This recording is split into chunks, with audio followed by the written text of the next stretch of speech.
I've got it like a minute or two after noon, so let me at least get started. I'm at a couple of ground rules. First of all, welcome to Beit Levine. This is my home. It's a very strange experience looking at everybody's home all at once, and but this is our new normal.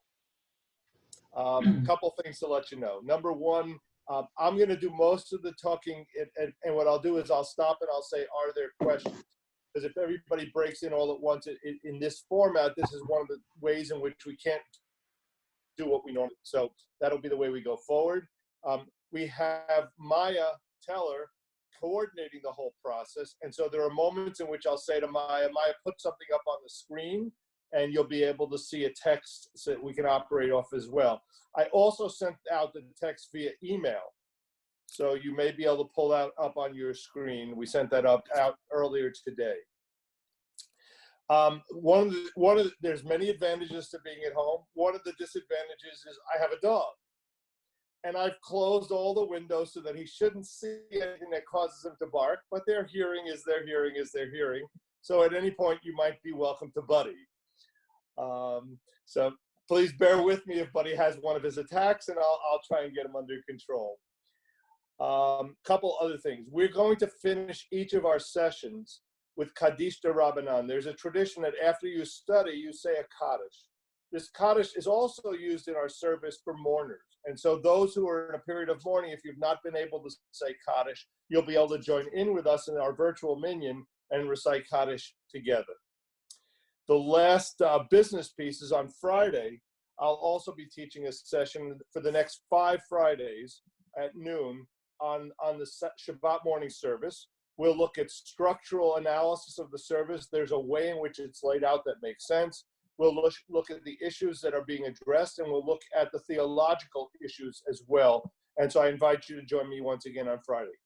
Commercials are over. Let's play. All right. So the Seder is an interesting process. You know, families go through these cycles.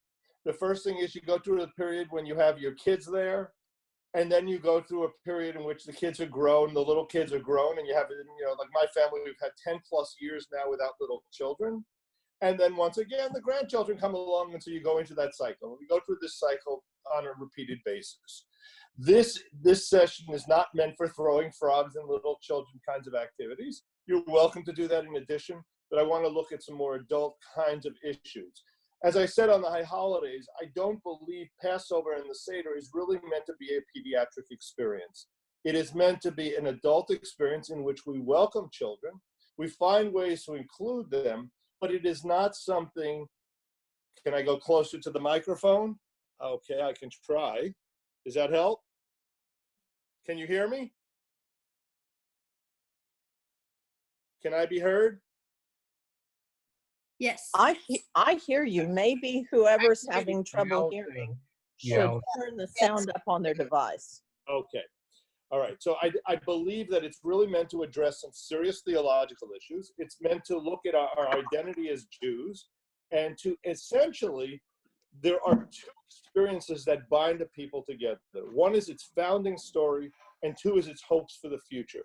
The founding story is the story of the Exodus.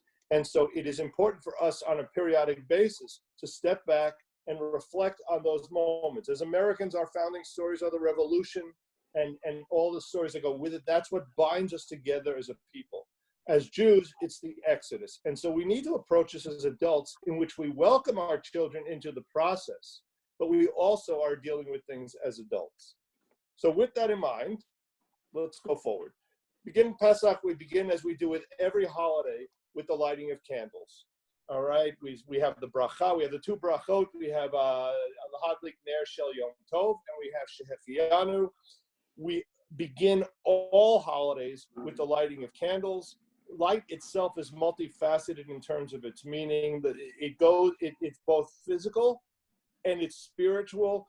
If you look at the Saturday morning service, the word itself transfers from the beginning of the blessing where it says Yotzer Or Uvarei Choshech, where there you're talking about God as the creator of light, to a little bit later at the end of the blessing where it says Or Chadash, create a new light. Now obviously at this point we're not talking about a new sun, we're talking about enlightenment. And we go from the physical to the spiritual, even though we're using the same word. And so light for us serves both as a physical tool, but also as a way of saying we want more wisdom, we want more insight. And so as we light the candles and we welcome the glow of Passover into our homes, we pray that all those who are suffering in the world around us find light in their darkness. And so we extend our own blessings to those around us. That's our hope and prayer. An overview on the Seder comes from right smack in the middle. There's a phrase that says, "B'chol dor v'dor chayav adam lirod et atzmo ki'ilu hu yatsa miMitzrayim," that in every generation, we should be, every person should be re-experiencing it. It is not meant to be a commemoration of ancient events, but a profound personal experience that we have. It's an opportunity and it's a duty to become a part of an event that's of utmost significance for us, for our people, for mankind, as we shape who we are and we look at the issues of what slavery and what freedom really mean.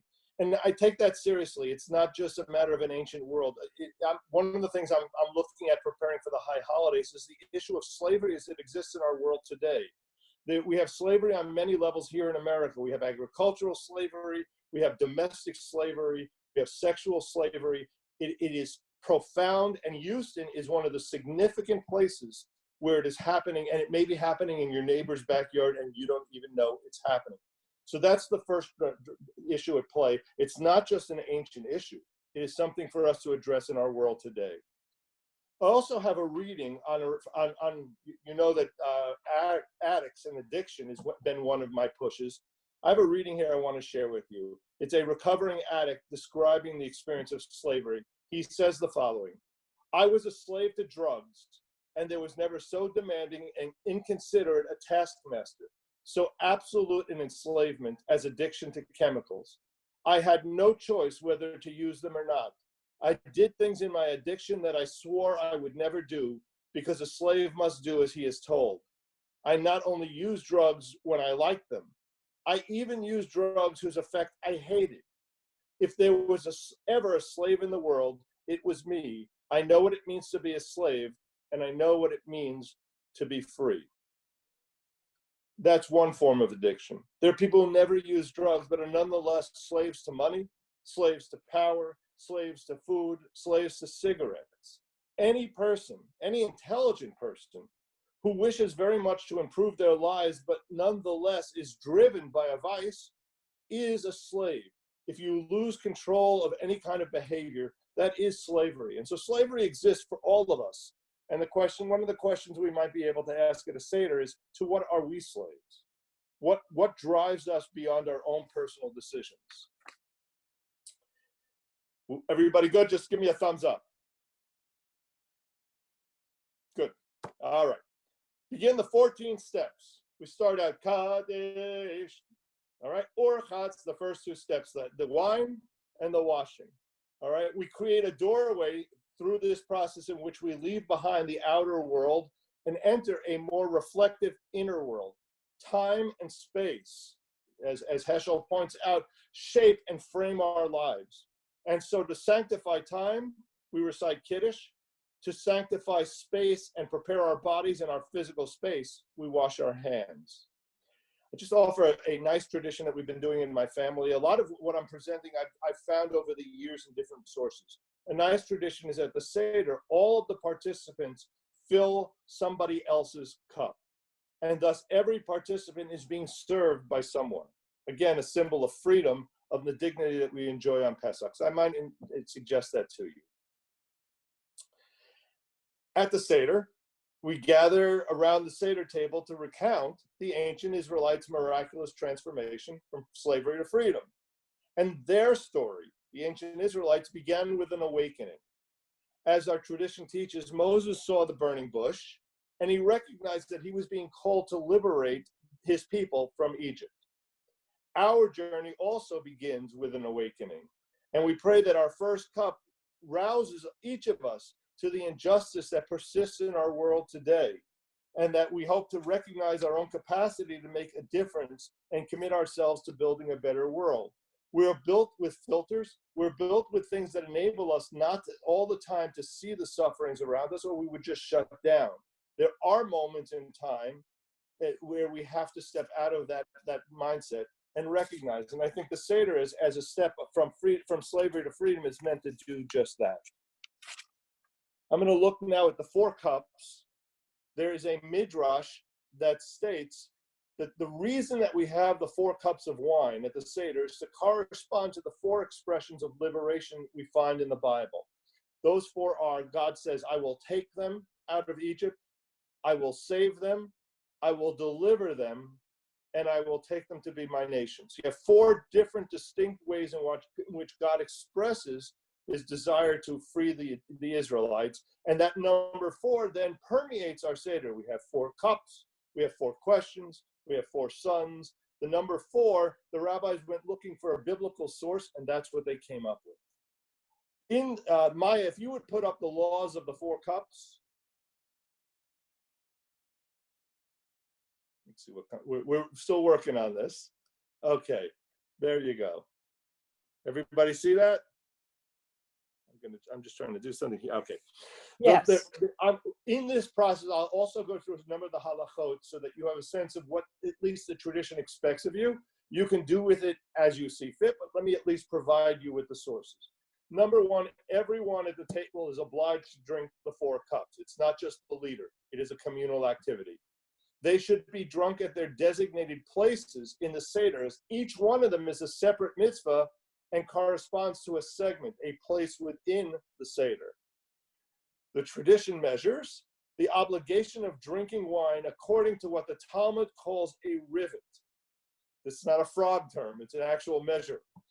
According to Rabbi Moshe Feinstein, he defines a rivet as 4.4 fluid ounces. Others say 2.9 ounces. What is clear is it's a significant amount of wine that you're drinking in the course of a Seder. And so that's the key here. The other thing to note is you drink it while reclining within a short period. What is not meant to be done is a sipping of the wine throughout the Seder slowly. It is meant to be consumed at that moment within the structure of the Seder, each one of them being an individual mitzvah. So you're gulping down the wine as it goes, not sipping. That's Kadesh. Let's go to the washing. And before we get to the laws, I'll deal with some other things. You have the laws there in front of you. So we wash our hands to partake of the dipping of the vegetables. Usually, when we eat a meal, we wash our hands and recite a blessing as we wash. But here, we're not going to eat the meal. Rather, we're going to tell a story. We're going to discuss the Seder, and then we'll turn to the meal and say the blessing. So now we're not saying a blessing, we're simply washing so that we can enter the Seder with clean hands and a pure heart. All right, let me go through just this process of the laws of the washing applies to Shabbat and every other time you do before a meal. Your hands are meant to be clean and dry before this process. This is not a physical process. This is not, if you're going to wash your hands as we are all doing now on a regular basis, that should all be done in advance. This is a ritual behavior. And so you take your left hand, you pour a cup of clean water over the right, you switch hands and pour a cup of water over your left hand. The water needs to be sufficient that it's covering the full hand, and it's customary to fill the cup of water for the next person. All right? You raise your hands up, fingers pointing up, allowing the water to drip downwards. And this fulfills the blessing. I was curious for years. I went and looked up, what does Al Natilat Yadayim? And it essentially is a message. Hold on one second. It means on the raising of the hands. The Kohanim would raise their hands and water would be poured on them. And so the blessing reflects the raising of the hands. And so you put your hands up, you have water drip down over them. At that point, you are ritually purifying yourself to engage in a ritual behavior, which is the eating of the karpas, the next part of our Seder. Any questions? I'll take questions at this point. Okay. Hearing none, the Talmud says, go on. All right. The third part of our, we've done Kadesh or Chatz. We come to karpas. Karpas is a small piece of vegetable, often a parsley. You know, we're good, Maya. I'll tell you when to go ahead. A small piece of vegetable, usually parsley, that we dip in salt water or vinegar, and it's distributed. We say the blessing on something that's grown out of the ground, and the vegetable is eaten. So the questions become why. The salt water we all learned in religious school represents the tears of the slaves. All right, but what's with this parsley stuff? What's with the eating parsley? Elie Wiesel gave us one reason. He said that the parsley, which you don't normally eat, it's a garnish, is eaten to encourage the children at the table and the child within each of us to ask questions. It stands out of the norm, and it's meant to provoke questioning. The second reason is the karpas represents the ancient Greco-Roman custom of beginning a meal with a vegetable hors d'oeuvre replete with dipping. And so at a Seder, what we're doing is reenacting this act of high society, symbolizing our freedom. And the last thing I might say to you is the sheer fact that we're having meals with courses, many of us take for granted. But the reality of it is those in poverty don't have courses in a meal. And so this really is a luxury. And it's a way of saying we are free, we are doing well, all is good. And so we're eating it because it's out of the norm, it represents high society, and it represents a sense of wealth. That's our fourth piece. Any questions on karpas? Okay. Yachatz. We come to take the, we have three matzahs in front of us. We take the middle one, divide it in two. The larger half is wrapped in cloth and hidden away as the afikomen, and the smaller piece is put back in between the two matzot. The first thing is, again, going back to this issue of poverty, those who are poor don't know when the next meal will be, and so we'll often put something away so they have something to eat later. So we're identifying with those who are less fortunate than ourselves. I want to talk about matzah in general as well. Matzah has multiple meanings. In the first, it's dualistic. On the one hand, it's the bread of affliction, lechem oni. On the other hand, it's the bread of liberation. It's what we remind ourselves of our fleeing from slavery. It portrays both a subservience and a lowliness of enslavement, and yet also a hope for a brighter future. A second meaning that can be applied here, or second interpretation, is that we break the matzah and we conceal the larger portion. Perhaps this symbolizes that even when our source of salvation seems concealed to us, we nonetheless know that it's there and we can lean on it. In such moments where we're all scared of the virus which has affected our lives so deeply, we are turning to God. Many people truly are turning to God, and knowing that what is normally concealed to us is hopefully is more available. The third matzah, yes, the third, I'm here. Welcome to whoever has just joined us. The third concept is just simply breaking bread together, hospitality. We're about to invite the needy and the hungry to eat with us and to share with us. Okay, that's matzah. There's more symbolism that will come, but that's at least three starting points. All right. I think, do you have the laws of reclining there, Maya? Is that in the text I gave you?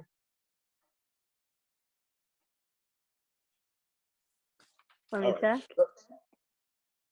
Okay. All right. You passed it. You passed it. I saw it. So let me talk to you about reclining before we get to the law. There it is, okay? Ideally, what one is supposed to do is spread across the floor, lying on the floor like royalty of antiquity. In our modern world, though, we're blessed. We have these comfortable chairs in which we sit and eat at a table, and the question becomes, is it still viable to make ourselves, to lean at a table is not always the most comfortable way of eating a meal. It doesn't necessarily represent the comfort that was experienced in antiquity. So the question is, do we still do this? Is it still a viable idea? And two of the responses that I came up with in my research is that one, it again is a way of disturbing the familiar patterns of eating meant to provoke questioning. So yes, for that alone, it has value. And the second is perhaps to look at it in a different way. What we're doing, a different understanding, is we're not just leaning to the left, but leaning towards the person next to us. The Seder is meant to create family. It is meant to create community. And by leaning towards people, we're communicating a message of that very sense of community.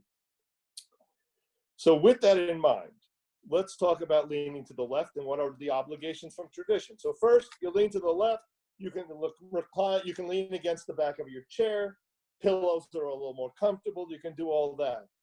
And again, we are a religion in which there is no hierarchy. Everyone should recline, not just the leader of the Seder. People with back difficulties, all right, you recline slightly. If it's more comfortable to recline to the right, recline to the right. I'm hearing an echo. Okay. And if you can't, then you don't recline. Plain and simply, it's not meant to be something that breaks your back. All right. There are times in the Seder in which we do recline, and there are times in which we don't. So here's the halacha. One is obligated to recline when consuming the 4 cups of wine, the matzah, the korech, the hillel sandwich, and the afikomen. It is customary not to recline during the actual learning, the recitation of the Haggadah, so that as to be sure you can say it with the appropriate attention and seriousness. When fulfilling the mitzvah of maror, which is meant to be an experience of slavery, and during Birkat HaMazon, which is meant to be said with a sense of norah, of awe. Okay? So that gives you a sense of structurally what you do when. All right, I'll stop again. Any questions? Okay, we're going forward. We are in the Magid, we're in the telling. So let's start with halach ma'anya. There's nothing here yet, Maya. Okay, we're good. So we are told, it says literally, this is the bread of affliction our ancestors ate in the land of Egypt. Let all who are hungry come in to eat. Let all in who want to observe Passover, this year here, next year in Israel, this year as slaves, next year as free men. This paragraph sets the tone for the Seder by introducing 3 elements. 1, describing the matzah as the bread of affliction eaten by our ancestors in Egypt.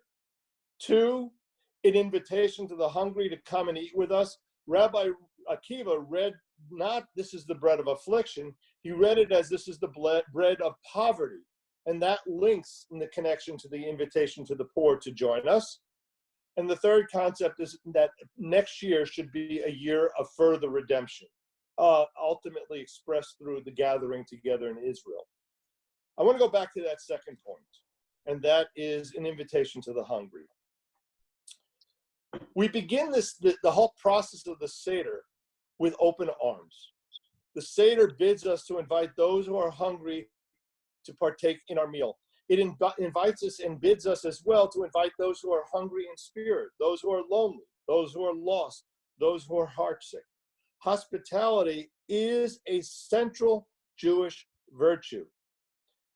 Now, in terms of the language, it is possible, we're not sure when halachma entered into the Seder itself, into the Haggadah. There are a couple possibilities. One is the custom of inviting, it may have originated in Babylon, which would therefore explain why the text is in Aramaic, not in Hebrew.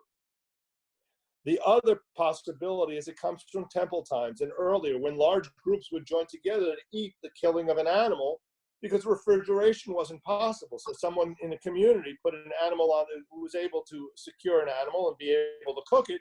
Everyone came together to eat it in one night so that it would not go to waste. We have to recognize, we are going to sit down to this huge meal. For me, Passover and Thanksgiving are the 2 meals in which you walk away from thinking, I can't move now. The modern world is not like that for everybody. We're going to have this giant meal whilst almost 800 million people around the world live with the daily reality of hunger. And so, the world economy is suffering right now, and this is only likely to increase in the near future. And so it's meant to awaken us to the cries of those around us who cannot have the meals that we're eating, we need to take seriously and actively work to a time in which people around the world have food. And so one of the questions that can be put out at the Seder is, what concrete steps can we really take? What do we do? And people should process this, because it's not a theological question. It's a pragmatic question. Maya, if you would put up the next section where it talks about Elie Wiesel. Not questions. I think it was before this. I think it was before. You go back. Yeah, I may have been out of sequence, and I apologize to you. Go up one more. One, a little bit more. There you go. The hungry shouldn't. If you come in my office, I have two expressions that are on my wall. This first one at the top is one that both obviously have significant meaning to me. Elie Wiesel said, the hungry shouldn't be ashamed for dying, others should be. It's the only disease with a cure, with an absolute cure. I take that seriously enough that I've put it up on my wall. Elie Wiesel also he put out his own Haggadah, and I've taken two sections from it here, and I want to share with you. So read along with me. A memory from my town, Saget. Our Seder table was never without a stranger. I remember that we went from one synagogue to another, from one house of study to the other, looking for a stranger without whom our holiday would be incomplete. All this was true of most Jews in my town, and probably of most Jews in other towns. On Pesach Eve, the poor, the uprooted, the unhappy were the most sought after, the most beloved of guests. It was for them and with them that we recited, "This year we are still slaves, next year may we all be free." Without comforting our impoverished guests, our riches would shame us. And so we were grateful to those who were suffering. And then a suggestion here. In some towns before Passover, Jews would raise funds discreetly. One by one, they would enter a room in the community house. There they would find a dish filled with money. Those who had money left some. Those who needed money took some. No one knew how much money was given and how much was taken, and thus the needy were taken care of with dignity. I love that. I don't know how you set it up, but I do want to tell you a story that I had, in which I was guilty of not seeing this and came to realize that it really is very pragmatic. Most synagogues have some kind of food drives, and I'll share with you, this happened to me when I was back in Dallas at Shereth Israel. When we gathered the foods, they were put in shopping carts in the main lobby, and people would bring in food, and then we would take all that food and deliver it elsewhere. And I noticed one day there were people coming in and taking food out of the baskets. And my first thought was, how inappropriate is that? And I began to realize, as I thought it more deeply, no, as Wiesel says, that's exactly the point. If somebody needs it, it doesn't have to go strictly to the food bank. If somebody is in need, take what you need. Do it quietly. Leave what you can privately. Save the dignity of the people who need things as much as is possible. I love Wiesel's insights. Questions along the way here? Okay. Speaking of questions, let's come to 4. I think I found 4. Mani Shana. Education begins with questions. We all know the old story of the Jewish mother who said to her scholarly son comes home from school at the end of the day, and she doesn't ask him what he learned. She asks him, what questions did you ask? Questioning is a Jewish way. Questions emerge as familiar patterns are disturbed. That's kind of what I said before with the leaning. It plays out with the parsley, with all sorts of ways in which our meals are happening. We're filled with odd rituals meant to provoke questions. But theological questions also are stimulated by disturbances in the familiar patterns of life, as we have now in our own world today, as we're all sequestered at home. We're left with questions of, why do bad things happen to good people? Why are there diseases and viruses? Why are we encountering this? Why do we have to die at all? The Haggadah is meant to stimulate these kinds of theological questions. They may not be there listed in the text per se, but they hang in the air of the story of redemption. Let them emerge. Don't worry that you don't have answers, because none of us really have ultimate answers. Dr. Neil Gilman points out that the most significant theological questions have no easy answers. And so if our theologians don't have easy answers, don't expect yourself to have them when somebody else has a question.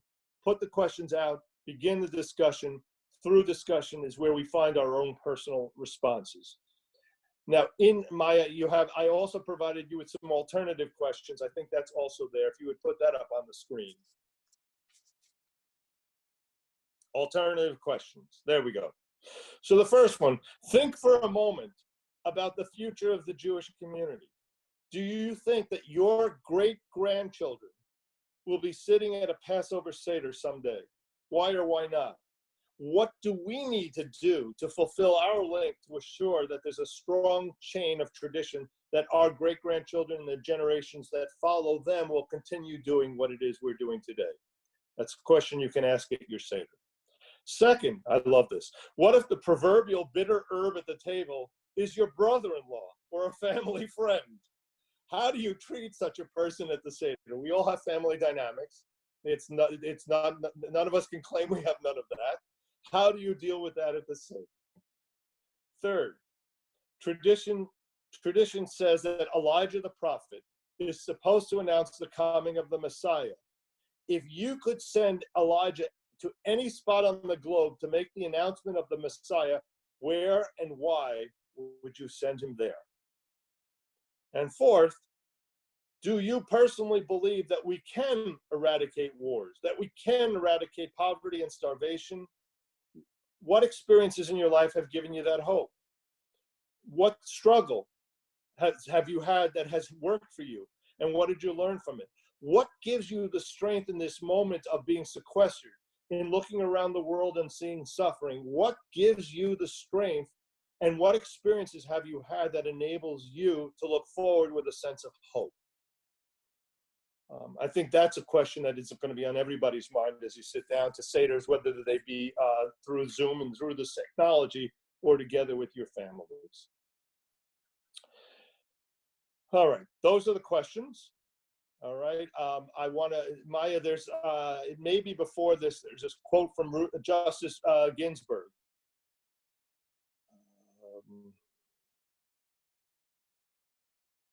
I'm not sure. Okay, I'll tell you what, I'll just read it to you.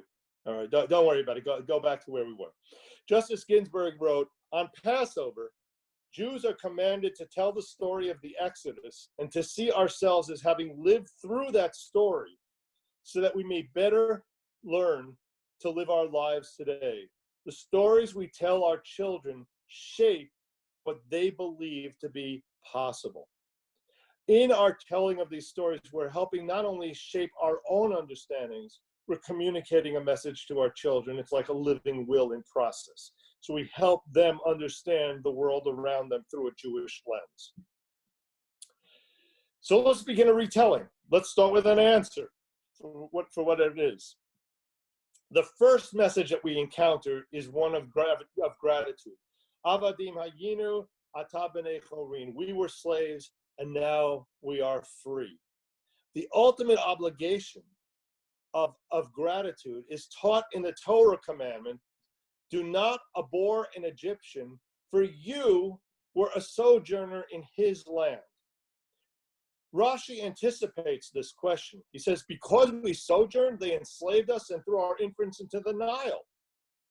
And Rashi's response to that is, yes. Even despite that, there is no denying, even in the case of suffering as we had, that we lived in their land, we ate of its produce, we received shelter from the elements. The harm that they did to us cannot obscure the appreciation that is due for the benefits that they bestowed upon us.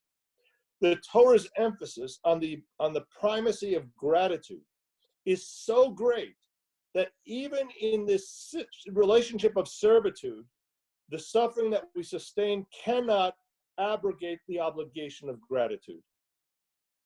All right? Gratitude is fundamental to our sense of spirituality. And so the questions I'd ask are, one, is this real? Can we really do this?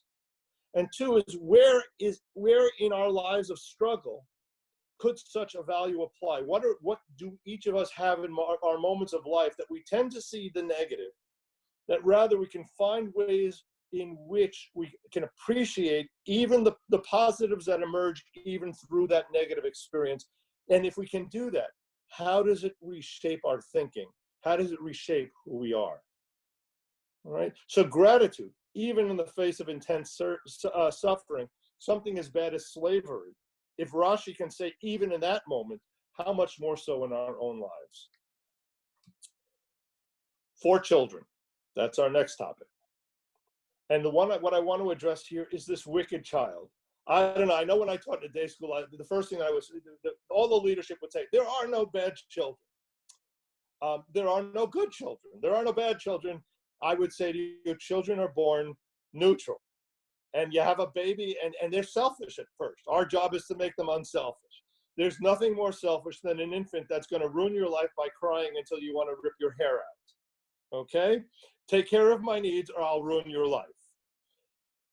Nonetheless, the Haggadah addresses a wicked child, and the question becomes, what makes that child wicked? As it's described, it's that he excludes himself from the community. Mordechai Kaplan teaches that there are 3 basic forms of Jewish identity. He says we can identify as a Jew by believing, by behaving, or by belonging. Believing, behaving, belonging. For Kaplan, the primary form of identity was that of belonging. He says that Judaism is the religion of the Jewish people. It's peoplehood. It emerges out of the life experience of the people, and therefore it's the Jewish people who are responsible to shape the Jewish religion in every generation. And the question becomes, do you agree? Do the people at your table agree? And which one of these 3, behaving, believing, belonging, shouts out to you? What is your primary form of identification? All right, we come to plagues, something we right now can identify with. As we come to the plagues, there's the custom of dipping our finger in the wine and dropping some of the wine onto a napkin, in some way, therefore reducing our joy. All right, and I want to emphasize here the fact that we've just said that in suffering, we must find ways to be appreciative. Here you have in our joy, we also have to appreciate the fact that there are those who are suffering. Life is not simplistic. Life is nuanced and it's complicated. And so we go through the listing of the plagues and the deliverance while in the same time reducing our joy because life was lost in process. I want to look at the plagues a little bit here. One can address them certainly on a miraculous level, as the Bible portrays them. One can also see within a natural understanding. And I'll give you some of that along the way. The blood of the sea can be explained by many as a red algae that is commonly seen in the Middle East in the waters. That algae then, it causes the water to turn blood red. It kills the fish, which are the primary predators of tadpoles. You can imagine what happens from there. There's an overabundance of frogs. They're jumping out of the water. Mediterranean Sea, they're dying on the shores of the sea. And as a result, what comes from that? Insects. Insects swarm. All right, they're all over the place. What do insects spread? Disease to animals and people and boils and all sorts of other stuff. So one can see the first 5 plagues as a result of an algae infestation in the water, which is common to the Middle East. The plagues continue on in the natural sequence. I want to focus on 2 others. Darkness. What is this darkness in the middle of the day? Darkness can mean many things, and some of the scientists have explained this as a volcanic eruption, which was as far away as 1,000 miles. And we understand from the Dust Bowl that there was dust that was so thick in the air in the 1930s that people could not see their own hands. That's darkness. Okay? I know my brother, he lives in Phoenix, when they have a dust storm, you can't see out your car window. That's darkness. In terms of the last plague, here's a teaching you could play off of. I'm not sure it works 100%, but play with me a little bit. Could it be that the Jews did not suffer the consequences of the plagues because they were sequestered in their homes and told not to congregate in groups, and therefore they were spared the virus of death? Okay, it can lead to lots of different questions. Now, this was only for the 10th plague. How did they get through the other 9 plagues? Essentially, they were living separately. They were living in Goshen, so they probably weren't exposed to much of the same experiences. So it's possible to have the conversation on, was being sequestered actually a virus prevention? The last thing that comes out of these plagues is, does it matter if it's a natural event or a supernatural event? How does one see the hand of God? Can a miracle be expressed through supernatural breaking of the laws of nature way? Or can it also be expressed as seeing the hand of God in our natural world? All right, and the question becomes, what's the lens in which we see things? We all have moments. I drove through the Smoky Mountains, which I saw today were closed. The Smoky Mountains a number of years ago, and it caused me to get out of the car and say a blessing. I did not have that experience at the Grand Canyon. Don't ask me why. I did have it at Niagara Falls. Each of us brings a lens to our world, and at moments sees the hand of God. We may not see it in the same moment somebody else does, but we do. So miracles can be defined supernaturally, but they also can play out in our lives in very natural ways. Maya, if you would put up the plagues of Jewish women. I'm going to tell you this is a slightly outdated. It's from the San Diego Women's Haggadah. It's somewhat outdated in certain ways, but really not outdated. It's very powerful, and so I wanted to share this with you. So here is what they list out: the consistent male image of God, the lack of recognition of women rabbis, cantors, scholars, and decision makers who could serve as models for us all. I think that, thank God, that one is on its way towards a different, to being dismissed. The biblical stories traditionally selected for commentary, which neglect the role of women. The sexist language of most prayers and blessings, we're sort of getting away from that. The repressive divorce laws and the exclusion of women as witnesses in a Jewish court. We have not gotten past that. The education of our young women not being taken as seriously as that of our young Jewish men. Hopefully we're going in a good direction here. The lack of equality in salary and promotional opportunities for women, not just in Jewish education and community services, but in all fields. The devaluation of Jewish womanhood after childbearing years are over. The denial of omission of single women, childless women, battered women, lesbians, the elderly, the poor and disabled from among the central concerns of organized Judaism. And 10, the prison created by rigid traditional views of men and women. One could come up with parallel lists for Sephardim living in a dominantly Ashkenazic world. Certainly in Israel that plays out. One could come up with a list for Black Jews. One could come up with a list for GLBT groups and how their experiences are different. But what it's forcing us to do is to say there are many variations on plagues in our world. All right, Dayenu. Every kid, we teach Dayenu in the religious school. The littlest kid can sing Dayenu, Dayenu. They know what's going on. We heard this from our youngest years. We know it in our eldest years. All right, we have this commandment to be appreciative once again. This theme plays out throughout our Haggadah, to be appreciative, to stop and notice the good things in our world. But once again, I said to you, nothing is absolute. It's mixed. In our best moments, at a wedding, we break a glass, symbolizing the destruction of the temple, that life is fragile. One could come up with one midrash after another. Heschel teaches that prayer is meant, when we pray on Shabbat, it is not meant to make us comfortable with our world. It is meant to create cognitive dissonance, to understand that we should be uncomfortable in our world. that we should be looking at the suffering around us, that when we come to services, it is not to walk out feeling better, but to walk out with a sense of obligation. And with that in mind, Maya, scroll down. I have a reading here by Martin Luther King. Okay, here we go. And again, this is about the Black experience, but it can be applied to virtually any group. Let us be dissatisfied until those who live on the outskirts of hope are brought into the metropolis of daily security. Let us be dissatisfied until slums are cast into the junk heaps of history and every family will live in a decent sanitary home. Let us be dissatisfied until the dark yesterdays of segregated schools will be transformed into bright tomorrows of quality, integrated education. Let us be dissatisfied until integration is not seen as a problem, but as an opportunity to participate in the beauty of diversity.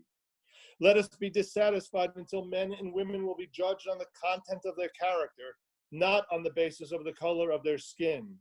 Let us be dissatisfied until from every city, hall, justice will roll down like waters and righteousness like a mighty stream. Let us be dissatisfied until that day when nobody will shout white power, when nobody will shout Black power, but everyone will talk about God's power and human power. We could come up with this list for Jews. We could come up with this list for any group, any demographic. But I think at the end of the day, what the question that we need to address is, how do we balance the gratitude, which is a requirement for us, with also being dissatisfied and recognizing the suffering in our world around us? All right. I'm going to stop. Any questions? All right. At the end, what I'll have Maya do is unmute everybody, and we'll open up for discussion. Major symbols of the Seder. All right. So Rabban Gamliel, as we read in the Haggadah, says, whoever doesn't explain these three symbols has not fulfilled one's duties. Okay. What are those three? The Pesach, the offering, the matzah, and the maror. Let's begin with the Pesach, the offering, and ask the question, why? All right. And we're told, as it is written in the Bible, you shall say it is the Passover offering for God who passed over the houses of the children of Israel in Egypt when God smote the Egyptians and spared our homes. So according to the Bible, the Jews sacrificed a lamb, they put its blood on the doorposts, and an angel of death passes over their home. This seems like a relatively self-explanatory story. It seems somewhat insignificant until you understand what's going on here. You have to realize that the lamb that they're sacrificing was an Egyptian deity. Imagine the faith of the Israelites and how it is being tested, knowing that they're taking an Egyptian god, slaughtering it, putting its blood on their doorposts, and the next morning the Egyptians would awake to find this. A modern parallel might be a group that decides one evening to go into churches, to steal their crosses, and the next morning have a public burning. I think one's faith in God would have to be quite strong to emerge from that. All right? And so its power, its prominence has to be understood in those terms, in terms of it's in your face to the Egyptians. And the questions that can come out of that are, how do we express our own faith? And how strong is that faith? I think you're seeing faith, by the sheer fact that the rabbi is getting thousands of hits on his evening service, is telling you that at such a moment, when our faith is being tested, people are turning to religion in ways they haven't in most times. The second symbol is the matzah, and again, we ask why, and we have many different reasons. We're told that the Jews were running out of the land, didn't have time for the dough to rise, etc. They wasted no time, they ran out of it. The result was matzah, reminding ourselves of that flight of freedom. Secondly, we understand that being somewhat tasteless, the matzah is also known as lechem oni, as the bread of affliction or poverty. Its sheer tastelessness reminds us of the bitterness of slavery. I know some people like matzah, don't count me among them. In interpretation, is God instructs the Israelites to bake matzah instead in bread to impress upon the Jews a sense of reordering of their priorities. Had they been given a chance, some might have delayed the Exodus in order to provide themselves with more luxurious food. For the slave, the greatest enjoyment really was a good meal. And so it took a commandment from God himself to say, don't do this. He's saying to us, there are hard decisions to be made. You're fleeing. You want a good meal. There are hard decisions. What are our hard decisions? How do we make sure that we're doing the right thing? We come to the third of the symbols, the maror. The bitter herbs, we're told it represents the bitter lives that they live, the hard labor they experience with mortars and bricks, with every kind of work in the field. All the work that they made them do was rigorous. That's the line out of the Haggadah. So we're told it reminds us of the bitterness of slaves. All right, so slavery, and I'm sorry, I want to make sure I get this right. All right, slavery and Exodus were not one-time events. They happen in every generation, as I've spoken before. Let me come back to that. The second concept is the maror serves as a reprise, a reliving of the earlier enslavement time.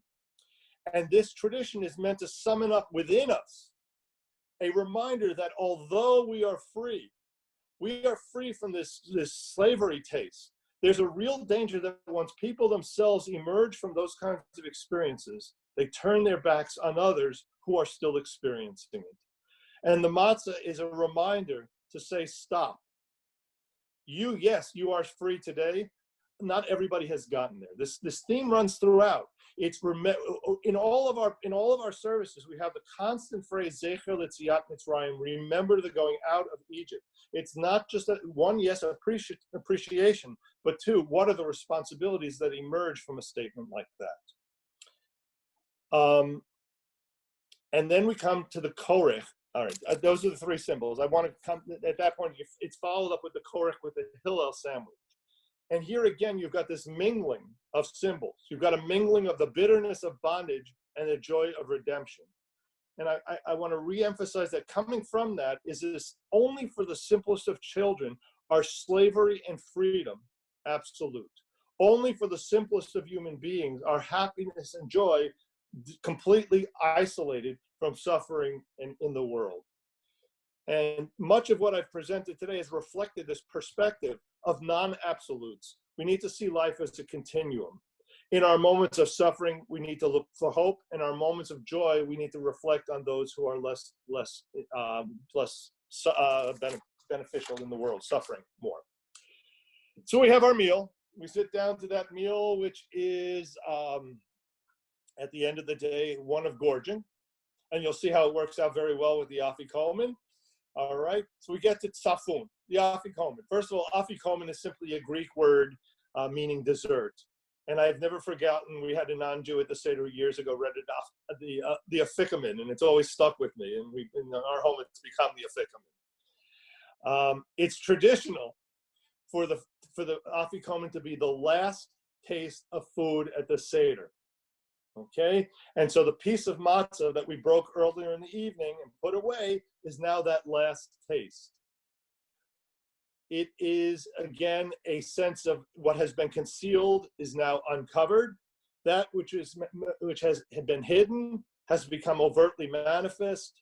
And we can ask the questions of in what way do we see the hands of God in our lives, and when does sight and vision emerge? It plays again throughout. Maya, if you would put up the laws of the afikomen, believe it or not, there's laws that surround the afikomen. So let's go into this.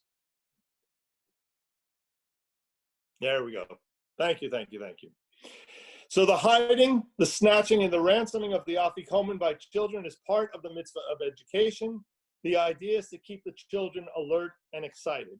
And so, as I said before, it is not a pediatric experience, but we do insert sections where we establish ways in which to involve the children so that they don't completely get lost. The afikomen must be eaten at the proper time, generally in the middle of the night's proceedings. I love this, but certainly before midnight. So if your Seder is going till 3 in the morning, you have to eat the afikomen before midnight. If that's a problem for you, we should talk. Everyone present should eat the afikomen. It's not something reserved for the leader. That theme, again, plays out. The afikomen should be eaten while reclining and all at once, without interruptions. Here we know we've been gorged because the afikomen should be eaten al sova, while feeling full, while feeling sated. And one may eat nothing after the afikomen other than the 2 remaining cups of wine and water. And good news is coffee and tea are counted as water. All right, we're good? Going on, we're not very close to being finished, I promise you. We get to the section, Shfoch hamatecha, pour out your wrath.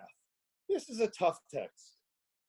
And it's certainly a tough text for our world today, where our general lives are pretty good. But if you've taken a course with me on anti-Semitism, the history of anti-Semitism, you know that we are living in a unique period of time. No matter what our level of anti-Semitism in the world today, it is nothing by compared to historical situations. And I'm not just talking about the Holocaust. I'm talking about 2,000 years. All right. And so when Jews historically have been persecuted and they weren't able to defend themselves, they responded in words. They responded in prayer. They responded in arguments. And so you have a text here that got built into the Haggadah that said, pour out your wrath upon the nations who know you not, upon the kingdoms that call upon your name, for they have consumed Jacob, meaning us, and laid waste his habitation.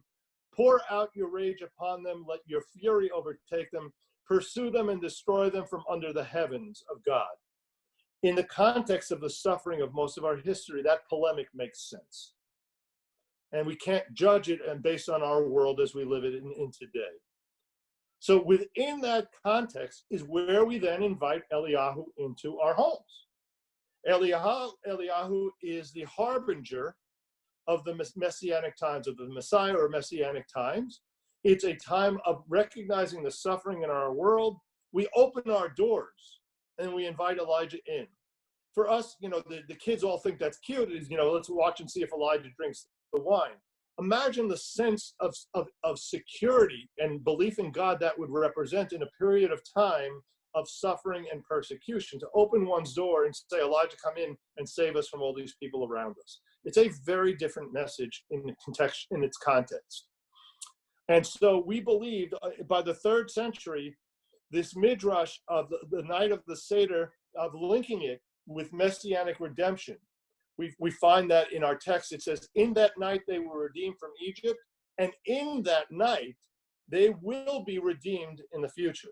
That the hope is that whatever future redemptions come about, they would occur on the evening of Passover. Perhaps with this year, our current plague, Passover, I vote Passover as an official ending of the plague. Let redemption come from that. The last one I want to talk about in the near side is the conclusion. The return to Zion, the return to Israel, is a centerpiece of the national redemption from the time of our first exile on. It became central again with the destruction of the Second Temple. And that second, more extended exile only ended with the creation of the modern state of Israel. But nonetheless, we continue to sing L'Shana Haba'ah. And next year in Jerusalem. And so the question is, why?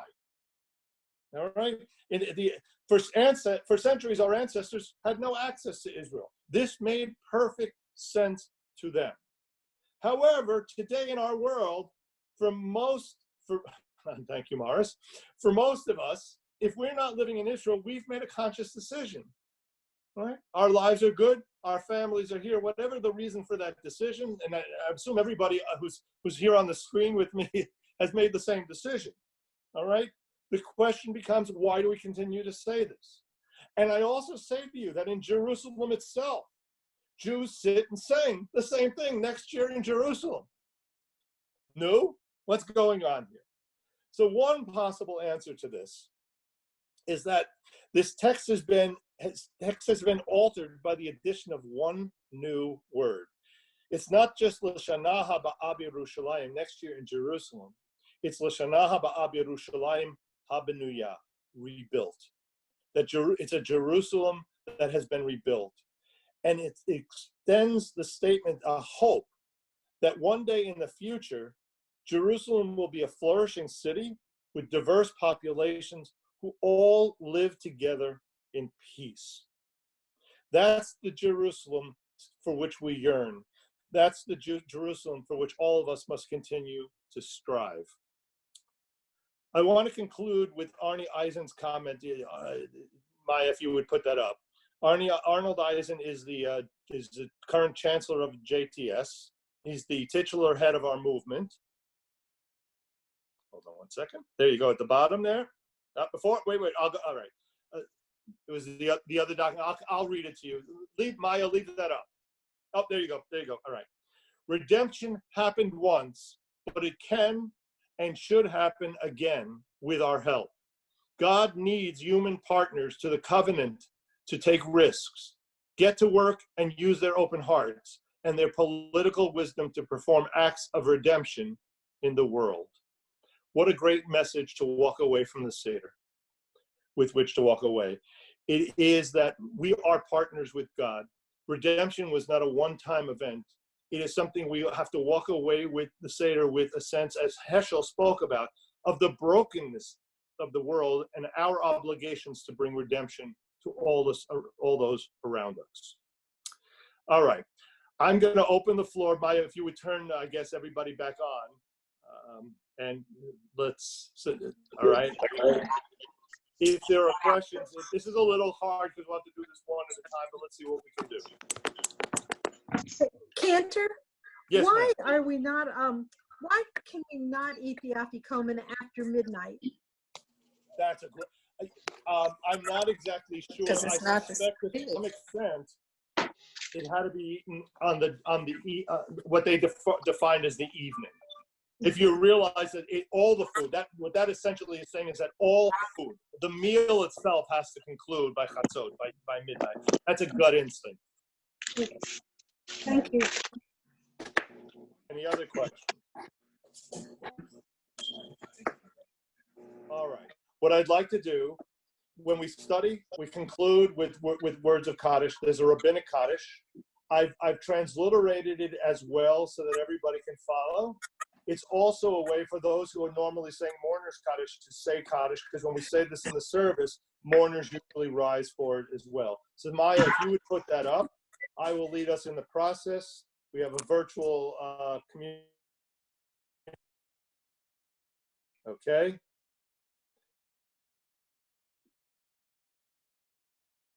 All right, here we go. Yitgadal v'yitkadash shemei rabbah. V'alma divra chirute v'yamlich malchute. V'chayechon uv'yomechon uv'chaye dechol beit Yisrael. Ba'agala uv'izman kariv v'yimru amen. Yehe shmei rabbah mivarach li'alam l'amei amaya. Yitbarach v'yishtabach v'yitpa'ar v'yitromam v'yitnasei. V'yithadar v'yitalev v'yithalal shemei l'kudusha b'richu. Le'ela min kol birchata v'shirata. Tushbechata v'nechemata da'amiran v'yalma v'yimru amen. Al Yisrael v'al Rabbanan v'al Tamidei Hon v'al kol Tamidei Hon v'al kol man di'askin v'oraita di v'atra haden v'di v'chol atar v'atar Yehe lahon u'lachon shlama rabba china v'chizda v'rachamin v'chayin arichin u'mizona revicha u'forkana mikodam avuhon di v'shmaya v'yimru amen. Yehe shlama rabba min shmaya. V'chayim tovim aleinu v'al kol Yisrael v'yimru amen. Oseh shalom b'mromav. Hu barachamav ya'aseh shalom. Aleinu v'al kol Yisrael v'yimru amen. I wish everyone a good day, a day of health, a week of health. I hope you'll all join me back here on Friday afternoon for a discussion of the Siddur and look forward to seeing everybody again soon. It's wonderful to see faces. This sequestering is really tough. Have a great day. Mark, can you hear?